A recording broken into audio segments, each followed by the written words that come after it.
Tafiditra ao anatina filana fototra ihany koa ve ny fandinihana ny soratra masina?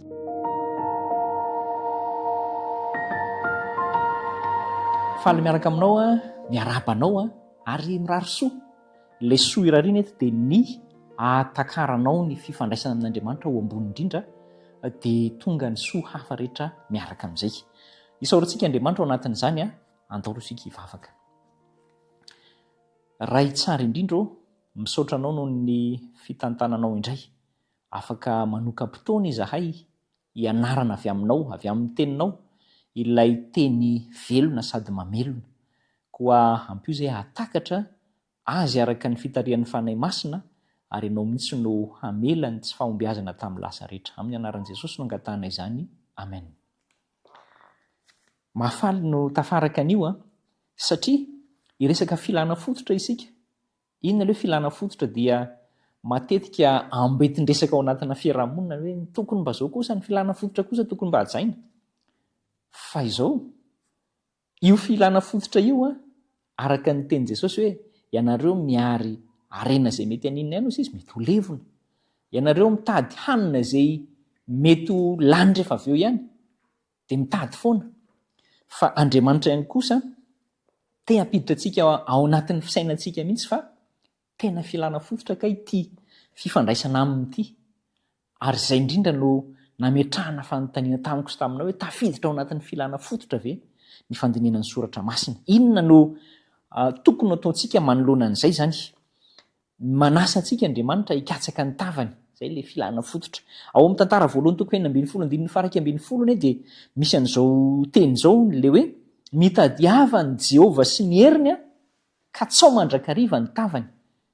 Tena amin'ny mahafototra azy zany dia mandrakariva maraina ary mandrakariva isan'andro. Tsara raha mikatsaka mandrakariva an'Andriamanitra isika, filana fototra zany. Ary tian'Andriamanitra mihitsy nitadiavantsika azy amin'ny fotoana rehetra. Ny Salamo 7:20 ihany koa dia miteny an'izany. Manontany Andriamanitra hoe tadiavinareo ny tavako. Dia mamaly isika hoe eny ny tavanao no tadiaviko Jehovah. Mila mitady an'Andriamanitra isika zany ary tadiavina amin'ny fotoana rehetra tsy tapaka isan'andro. Lasa filana fototra izay ary mitera-bokatsoa ho antsika. Aiza no hitadiavantsika an'Andriamanitra ary? Tsy hoe andeha hivoaka ny trano hitady an'Andriamanitra fa ao amin'ny teniny, ao an-trano ao ihany zany dia manana ny teniny isika dia ao tsika no mitady an'Andriamanitra. Salamo 8:1-9 dia milaza mazava hoe inona moa ny arovan'ny zatovo ny lalan-kalehany tsy ho voaloto? Dia ny valiny dia hoe ny fitandremana araka ny teninao. Izany ny tombontsoa. Rehefa mitady an'Andriamanitra ao amin'ny teniny isika dia voaro ny lalan-kalehan'ny zatovo, ny tanora ao anatin'ny lalam-piainana izay iarahana aminazy. Fa zao koa 1:20 dia mbola nametraka amin'ny mpanao salamo hoe atom-poko no iraketako ny teninao mba tsy hanontako aminao. Ilay fo zany, ilay saina izay mitadidy dia voarakitra ao ilay teny mba tsy hanontana amin'Andriamanitra. Izany ny fomba hitadiavantsika an'Andriamanitra ary filana fototra zany ahatonga ny fiarahamonina anjary. Isaia 5:20-21 aza dia asain'Andriamanitra koa nge ny olona rehetra na ny hafa firenena.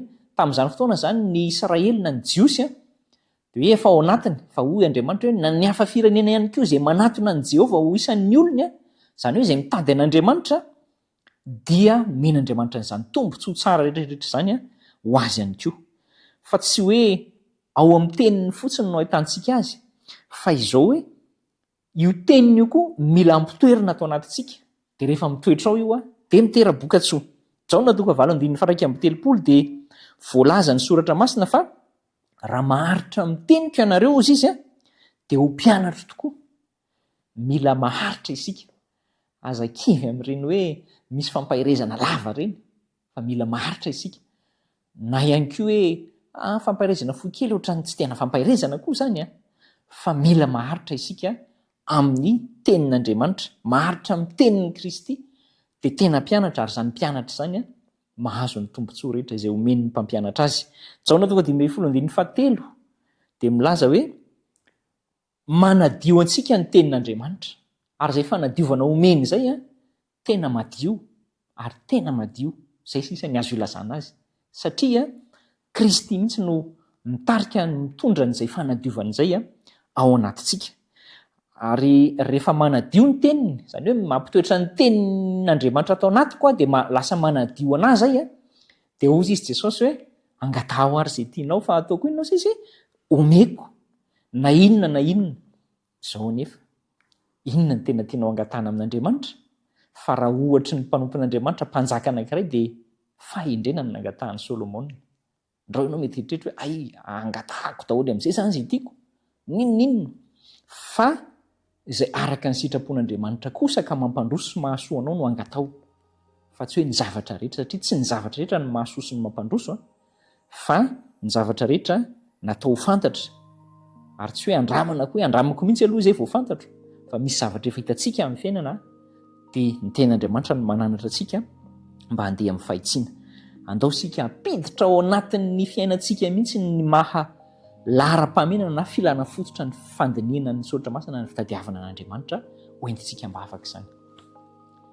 Tompo Andriamanitra misaotra anao fa ianao no mahay ny zavatra rehetra, ianao no mahafantatra izay mahasoa anay ary zany mahasoa zany dia hoy ianao hoe angatao na inona fa omenanareo rehefa mitoetra ao anatinay ny teninao.